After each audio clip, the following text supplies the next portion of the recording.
चलिए जानते हैं देश दुनिया से काम की बहुत ही महत्वपूर्ण 60 बड़ी खबरों को। लेकिन 200 वीडियो आगे बढ़ने से पहले अगर आप लोगों ने हमारे चैनल को अब तक सब्सक्राइब नहीं किया तो सब्सक्राइब कर लीजिए। प्रधानमंत्री नरेंद्र मोदी अबू धाबी में आज आयोजित जिस अलान मोदी समुदाय कार्यक्रम को संबोधित करने वाले उसका समय संयुक्त अरब अमीरात में खराब मौसम के कारण कम कर दिया गया है। देश के कई राज्यों में इस वक्त मौसम का मिजाज बदलने लगा है। उत्तर भारत में जहां पिछले दिनों कड़ाके की सर्दी पड़ रही थी, अब वहीं तेज धूप निकलने के बाद मौसम में बदलाव देखने को मिल रहा है। हालांकि ठंडी हवाएं बरकरार है। बिहार में नीतीश सरकार के सख्त परीक्षण के पहले विधायकों को लेकर के संजय जारी है। विधानसभा की कार्यवाही शुरू हो चुकी है। इसी जारी कार्यवाही के बीच की राष्ट्रीय जनता दल ने सत्ता पक्ष पर आरोप लगाया है। बिहार के उप मुख्यमंत्री और भारतीय जनता पार्टी के नेता सम्राट चौधरी ने 5 गायब विधायकों को कड़ी चेतावनी दे दी है। सोमवार को बिहार विधानसभा में कार्यवाही के दौरान सम्राट चौधरी ने कहा कि 5 विधायक हमारे गायब हुए हैं, एक से सभी का इलाज करूंगा। अमेरिकी राष्ट्रपति जो बाइडेन और जॉर्डन के किंग अब्दुल्ला की मुलाकात हुई। इस दौरान जॉर्डन के राजा अब्दुल्ला द्वितीय ने जो बाइडेन के साथ हुई बातचीत में गाजा के पुनः युद्ध विराम की अपील की।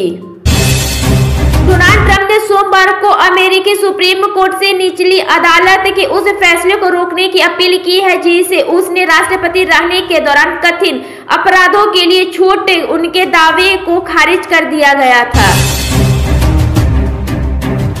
13 फरवरी को किसानों के दिल्ली चलो के ऐलान के बाद दिल्ली के सभी बॉर्डर सील कर दिए गए हैं। गाजीपुर बॉर्डर हो, टिकरी शंभू बॉर्डर हो या सिंधु बॉर्डर, हर जगह पुलिस और सुरक्षा बलों का जबरदस्त पहरा है। उत्तराखंड में हल्द्वानी नगर निगम के बनभूलापुर हिस्सा के मुख्य अपराधी अब्दुल्ला मालिक के खिलाफ सरकारी संपत्तियों को कथित रूप से नुकसान पहुंचाने के लिए सोमवार को 2 करोड़ 44 लाख रुपए की वसूली का नोटिस जारी किया है। प्रधानमंत्री नरेंद्र मोदी आज से 2 दिन के यूएई दौरे पर रहेंगे। जब प्रधानमंत्री यूएई जा रहे हैं तो ये दर्ज किया जाना चाहिए कि ये 2014 में पीएम बनने के बाद उनकी संयुक्त अरब अमीरात की 17वीं यात्रा होगी। राजस्थान में अब धीरे धीरे सर्दी के तेवर ढीले पड़ने लगे हैं। प्रदेश भर में अब सुबह और शाम में अलावा दिन में सर्दी जोर कम हो गया है।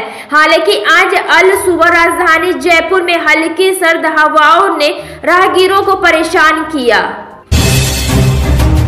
देश के राजधानी की सीमा से लगे कई राज्यों के किसान मंगलवार 13 फरवरी को ही अपना दिल्ली चलो मोर्चा शुरू करने के लिए तैयार है। इंग्लैंड के खिलाफ खेली जा रही 5 मैचों के टेस्ट सीरीज के पहले मैच में हारने के बाद दूसरा मुकाबला जीतकर बराबरी हासिल करने वाली भारतीय टीम मुश्किल में नजर आ रहा है। कप्तान रोहित शर्मा के पास अनुभवी खिलाड़ी की कमी है और प्लेइंग 11 में युवा और कम मुकाबले खेलने वाले बैटर के साथ उतरना पड़ेगा। लोकसभा चुनाव को लेकर के सभी राजनीतिक दल तैयारियां में जुटी है। उम्मीदवारों की लिस्ट भी अभी आनी शुरू हो गई है। इसी बीच सबकी नजरें भारतीय जनता पार्टी पर टिकी है। सबको इंतजार है कि पार्टी कहां से किस उम्मीदवारों को उतारने की तैयारी कर रही है। उम्मीद जताई जा रही है कि आम चुनाव के साथ लंबे समय से चलता आ रहा पाकिस्तान का राजनीतिक संकट कुछ कम होगा, लेकिन समय के साथ यह चुनौतियां और भी गंभीर होता जा रहा है। मध्य प्रदेश के इंदौर स्टूडेंट को जिला प्रशासन व लोक सेवा आयोग के खिलाफ आंदोलन करने की अनुमति नहीं दी जा रही है। लॉ एंड ऑर्डर का हवाला देकर स्टूडेंट को अनुमति देने से इनकार कर दिया गया है।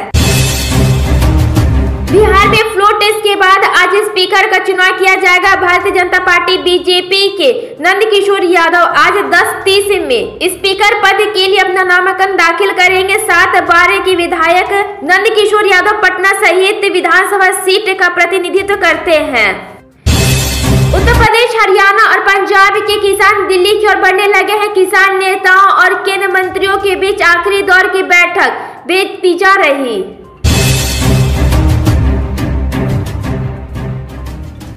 लोकसभा चुनाव से पहले राहुल गांधी की भाजपा ने यात्रा छत्तीसगढ़ पहुंची। 11 फरवरी को यह यात्रा छत्तीसगढ़ में है और मंगलवार 13 फरवरी को यह राहुल गांधी जन संबोधन करने वाले हैं। बिहार विधानसभा में विपक्ष की बेंच पर बैठने के बाद तेजस्वी यादव के लिए आज का दिन काफी महत्वपूर्ण होने वाला है। तेजस्वी यादव के गुजराती ठंग वाले बयान से संबंधित केस में सुप्रीम कोर्ट अपना फैसला सुनाएगा।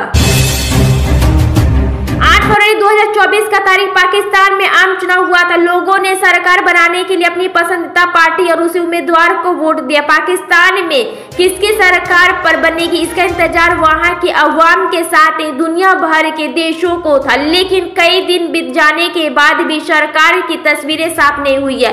पाकिस्तान में हुए आम चुनाव में किसी भी पार्टी को स्पष्ट बहुमत नहीं मिला है।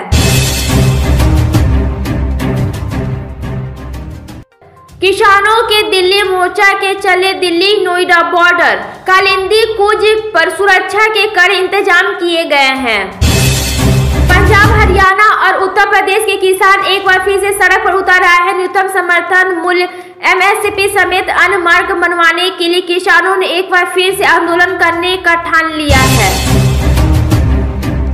केंद्रीय मंत्री अमित शाह ने सोमवार को 12 फरवरी को अहमदाबाद में एक कार्यक्रम में कहा है कि आगामी लोकसभा चुनाव के नतीजे को लेकर के देश के लोगों के मन में कोई आशंका नहीं। उन्होंने कहा कि चुनाव में Bharatiya Janata party BJP 370 seat जीतेगी और राष्ट्रीय जनतांत्रिक गठबंधन NDA 400 से अधिक सीटें जीतेंगी। आपराधिक मानहानि मामले में घिरे बिहार के पूर्व उप मुख्यमंत्री तेजस्वी यादव को बड़ी राहत मिली है। मंगलवार को सुप्रीम कोर्ट ने मामला खारिज कर दिया है। दरअसल गुजरातियों को लेकर के यादव ने आपत्तिजनक टिप्पणी कर दी थी। दिल्ली कांग्रेस के लिए पिछला कुछ समय कठिन रहा है। किसी भी संगठन या पार्टी के साथ उतार चढ़ाव होता रहता है, लेकिन पिछले 10 सालों से दिल्ली में लोगों ने बहुत कुछ खोया है। केंद्र सरकार का सबसे उदासीन रवैया दिल्ली के साथ रहा है। मध्य प्रदेश विधानसभा ने बजट सत्र के चौथे दिन इस सदन में मोहन यादव सरकार पहला बजट पेश किया है। यह सरकार का अंतिम बजट है, जिसे प्रदेश का विकास से परक और नागरिकों का कल्याण का बजट बताया है। देश भर के विभिन्न किसान संगठनों के प्रतिनिधित्व करने वाले किसान नेताओं और केंद्र सरकार के बीच सोमवार देर रात हुई बैठक मामले को सुलझाने में विफल रही। इसके बाद किसानों ने घोषणा किया है कि विरोध प्रदर्शन करने के लिए मंगलवार सुबह 10 बजे राष्ट्रीय राजधानी की ओर मोर्चा करने की अपनी योजना पर कायम है। प्रधानमंत्री नरेंद्र मोदी संयुक्त अरब अमीरात के 2 दिवसीय दौरे पर जाएंगे। इस दौरान वे राष्ट्र शेख मोहम्मद बिन जायद अल नहयान के साथ विभिन्न विषयों पर बातचीत करेंगे और अबू धाबी में बने पहले हिंदू मंदिर का उद्घाटन करेंगे। हरियाणा पंजाब में कोहरे का सितम अभी तक कम नहीं हुआ। पंजाब की फतेहगढ़ साहिब और हरियाणा के अंबाला के सहित दोनों पहले राज्यों के कई जिलों में आज सुबह से कोहरा दिखाई दे रहा है।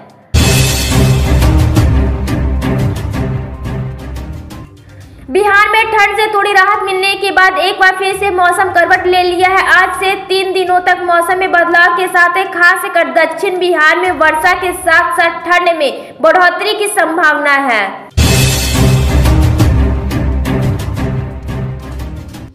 पाकिस्तान में आम चुनाव के नतीजे आ चुके हैं, लेकिन अभी भी पाकिस्तान में तनाव बना हुआ है। दरअसल PTI समेत कई पार्टियां आरोप लगा रही है कि चुनाव में धांधली हुई थी और इसे लेकर के कानूनी लड़ाई भी शुरू हो गई है।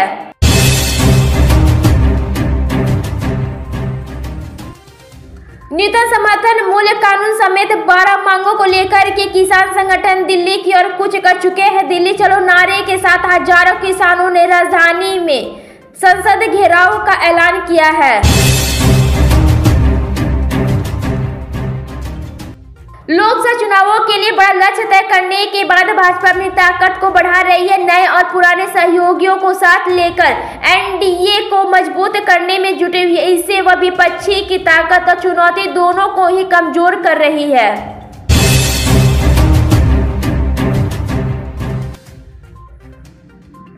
इंटरनेशनल लेवल पर भारत को बड़ी कामयाबी से हाथ लगी है। पिछले 18 महीने की कतर की जेल में सजा काटने पे नौसेना के 8 पूर्व जवानों को आजादी मिल गई है।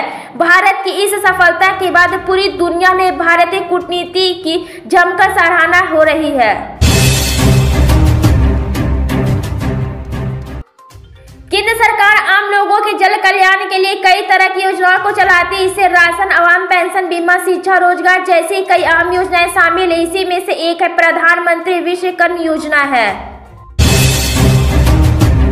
छत्तीसगढ़ के भाजपा के विष्णुदेव साय सरकार लगातार किसानों के हितों के लिए काम कर रही है। इसी कड़ी में मुख्यमंत्री विष्णुदेव राय ने नेतृत्व में किसानों के हितों के लिए एक फैसला ले लिया है, जिसके तहत एक समिति का गठन किया गया है। केंद्रीय सड़क और परिवहन मंत्री नितिन गडकरी ने सोमवार को उदयपुर में महाराणा डप्को एयरपोर्ट के पास एक कार्यक्रम में 250 करोड़ की परियोजनाओं का शिलान्यास और लोकार्पण किया। पंजाब और हरियाणा के किसान अपनी कई मांगों को लेकर के दिल्ली मोर्चा कर रहे हैं। हालांकि इस आंदोलन में फिलहाल भारतीय किसान यूनियन के नेता और किसान नेता राकेश टिकैत नहीं दिख रहे हैं। पंजाब कांग्रेस के वरिष्ठ नेता प्रताप सिंह भाजपा ने बीजेपी सरकार पर जमकर हमला बोला। उन्होंने अपने सोशल मीडिया अकाउंट एक्स पर पोस्ट कर लिखा कि एक और केंद्र की बीजेपी सरकार प्रसिद्ध कृषि वैज्ञानिक MS स्वामीनाथन को भारत रत्न देने से सम्मानित किया और दूसरी ओर C2+50 फार्मूले सहित MSP के बारे में उनकी सिफारिशों को पूरी तरीके से नजरअंदाज कर दिया गया। भारतीय जनता पार्टी ने उत्तर प्रदेश में राज्यसभा चुनावों के लिए प्रोत्साहियों की लिस्ट जारी है। पार्टी ने इस बार 2 महिलाओं को प्रोत्साहित घोषित किया है। आज हजारों किसान एक बड़े विरोध प्रदर्शन के लिए दिल्ली की ओर मोर्चा कर रहे हैं। आम आदमी पार्टी आप सरकार ने उन्हें कैद करने के लिए एक स्टेडियम को अस्थायी जेल में बदलने के केंद्र के प्रस्ताव को खारिज कर दिया है। पंजाब हरियाणा से दिल्ली की ओर कूच कर रहे किसानों को अरविंद केजरीवाल सरकार का साथ मिला। आंदोलन करने वाले दिल्ली आ रहे किसानों को लेकर ही केजरीवाल सरकार ने कहा कि किसानों की मांगे जायज है और उन्हें जेल में डालना गलत है। कांग्रेस के राष्ट्रीय महासचिव प्रियंका गांधी उत्तर प्रदेश के रायबरेली सीट से लोकसभा चुनाव लड़ सकती है। यह अटकलें इसलिए लगाई जा रही है क्योंकि सोनिया गांधी को कांग्रेस राज्यसभा भेजने की तैयारी में है।